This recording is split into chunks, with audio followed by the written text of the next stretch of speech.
In the winter of 1898, Dawson City streets were paved in freezing mud and unspent fortunes. Men trudged through sludge, pockets spilling raw gold dust. Yet these newly minted millionaires were physically rotting.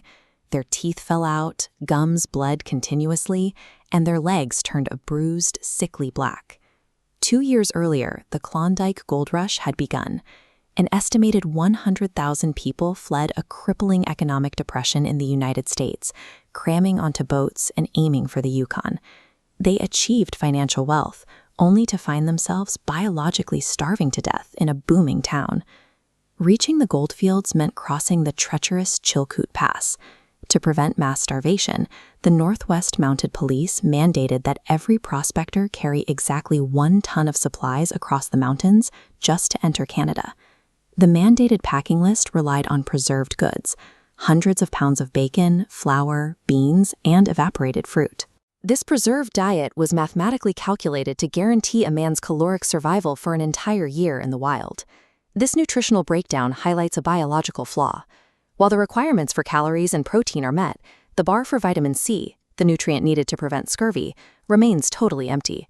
The imported supply chain, though intended to prevent starvation, inadvertently engineered a mass medical crisis.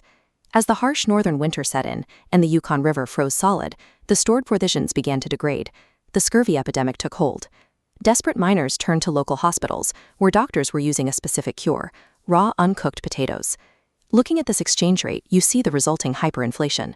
While gold traded at $20 an ounce, miners paid $25 a bushel in gold dust for basic potatoes. The economic value of gold collapsed when weighed against immediate biological survival.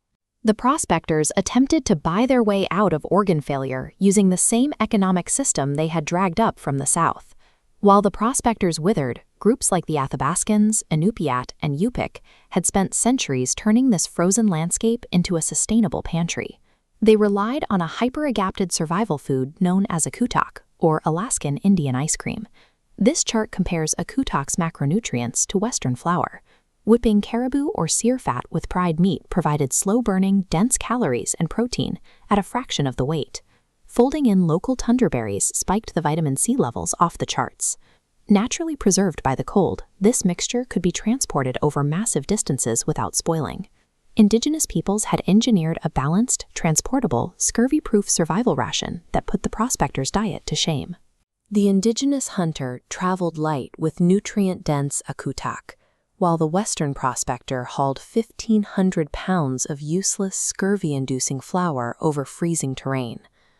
This logistical hubris took a devastating toll. Out of the 100,000 stampeders who began the journey, only 30,000 survived to actually reach Dawson City. Of those survivors, very few struck it rich.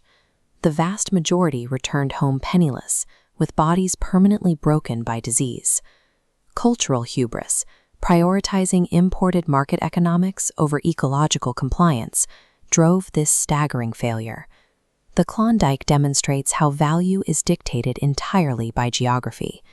In the cities of the 19th century, gold was the undisputed currency. But in the deep north, a mountain of gold is worthless to a body starving for a single vitamin. In an extreme environment, generational knowledge is the ultimate asset. The ability to live in harmony with the land carries a value that no mineral can match.